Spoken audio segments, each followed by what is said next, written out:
I started my main channel in late December of 2021, and it qualified for monetization 6 months later in June of 2022. It's now early 2023, and since then, I've grown that channel to just over 12,000 subs. 12,000 subs isn't a monster channel or anything, but it is realistic growth. So I hope a lot of these smaller channels out there just getting started might get some value from this video. It pains me to see small creators struggling to get to 1,000 subs, even after posting over 100 videos. And a lot of the time when they do put something new out, it rarely gets over 500 views. That's a lot of content to not even meet the requirements for monetization by the end of the year. So today I will explain how to get monetized, what will garner you more views and subscribers, and the different tactics I use to get my channel monetized even though I struggled with posting consistently. Let's start with the basics. How do you get your channel monetized? In order to join the YouTube Partner Program, you have to meet certain milestones. If you didn't already know, in 2023, the requirements for monetization have changed. You still need 1,000 subscribers to apply, but what has changed is you can either apply with 4,000 hours of watch time from regular long-form content or 10 million shorts views within a 90-day period. YouTube added this in, I believe, January 2023. They're competing with platforms like TikTok and Instagram Reels. I think that shorts are a viable option to get more eyeballs on your channel, but since I mostly focus on long-form content, that's what I'll be addressing today. When I started my channel in December of 2021, I had two main focuses: audience retention and building a library of high-quality content. Does quality matter in 2023? That's a topic for a different video, but the short answer is yes. People, subscribers, usually reward quality with longer watch time and a higher subscription rate per view, while the algorithm theoretically rewards upload consistency. So posting consistently should be helpful in getting your videos out to a larger audience, in theory. But I see plenty of channels that post all the time and they can't break out. As near as I can tell, this happens for one of two reasons. Either their videos are of a low quality, or the subject matter is unappealing to an audience of a larger size, so the algorithm doesn't get behind the video at all.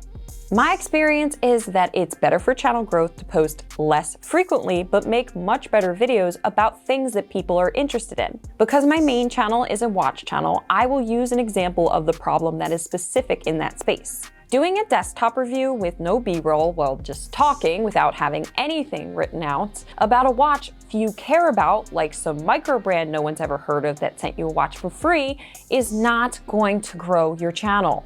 It's just going to be another video that got like 300 views and then died on the vine. It will be so much better for channel growth to make 5 higher quality videos with B-roll and macro shots. You know, the things that make it visually interesting, about watches that people actually like, than making 50 videos about watches no one cares about that look like they were shot in your basement on a potato. It's better to please your audience before you try to please the algorithm. Everyone seems to think that the goal is to have a lot of subscribers in order to get views. Now, if we were having this conversation a decade ago, I would agree that having a ton of subscribers would equate to more views. But currently, it's much better to have 1,000 plus active subscribers than 10,000 dead ones. Dead subs are people who are subscribed to your channel but never actually watch your videos. So why is this better? Because now the algorithm pushes your videos out to your subs first, almost like a little test.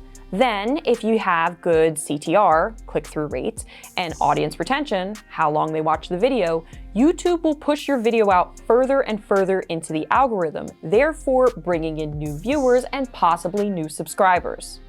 Which means if your video doesn't do well with your subscribers first, it will often just die, and die quickly. I've had this happen with a few of my videos when I do a dedicated video on a topic that just doesn't resonate with my audience. That's why I think it's ideal to focus on audience retention before anything else. With my approach, I took the little audience that I had and I nurtured them. I looked at my analytics and I paid attention to when they clicked off. If I saw a spike in audience retention, then that meant I was doing something right. If I saw a dip, then I knew it meant they were either clicking off or fast forwarding. If my audience retention dropped below 60% in the first 30 seconds, then I knew there was something I could have done better. Don't forget, your thumbnail and the first 30, really 15 seconds of your video are prime real estate. Respect your audience's time. Give them what they came for. Make the videos they want to see, because without them, you would be nothing. Which is why in 90% of my videos, I don't bother introducing myself or telling them what my channel is about, because my channel isn't about me. It's about the topics that I'm covering. So my main priority is to focus on that subject matter while implementing storytelling techniques so I can talk about my experience, thus adding a personal touch. And by doing so, this keeps my audience engaged, and then they continue to watch my content without getting bored. By using this technique, I didn't have to make that many videos. I posted my first video in December of 2021, right before Christmas. Then I posted my second January 5th. Then I didn't post my third until January 29th because I moved and I had to take some time off. That's horribly inconsistent. After that, I did a little bit better, but then there's this huge gap between March and April because I had to take time off to start training for a new job. Again, I'm doing everything wrong in terms of pleasing the algorithm, which rewards consistent releases. But it still didn't hurt me that much because I was getting a new subscriber for less than every 50 views, which is really good. Then, on June 16th, I posted my Tutor Black Bay 58 video, which is a very popular watch. Also, the narrative for that video is interesting. A Grail watch is a big thing in that community. It piqued a lot of interest. So naturally, this did well with my subscribers. The click-through rate was good, the audience retention was good, and so was the engagement. People were leaving comments congratulating me and talking about what their Grail watch was. All of these things combined signaled to the algorithm, people like this video, let's push it out to people who aren't subscribed. Now, as you can see here, the video didn't blow up overnight, but it just kept steadily climbing, and since the video was published, it has gotten over 38,000 views and given me 600 subscribers. At the time, it was the necessary push to get me over the 4,000 hours / 1,000 subscriber hump. Now I want to circle back to creating a library of high quality content. Here's why that matters.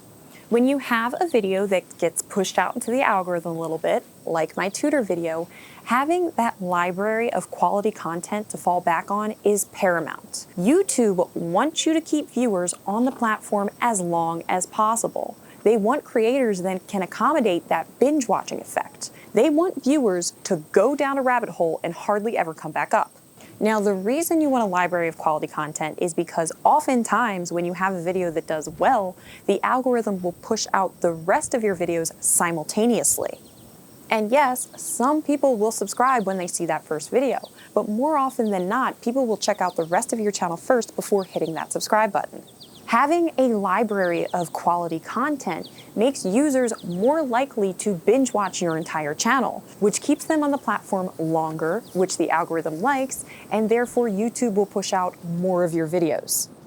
Having an audience-focused approach was the strategy that helped me build a channel with 10,000 subs in a year without making that many videos. Yes, there were other factors at play. I did receive a few shoutouts from some larger creators, but one could argue that my content had the same effect on those creators as it did on my viewers. They enjoyed the content, which is why they promoted me.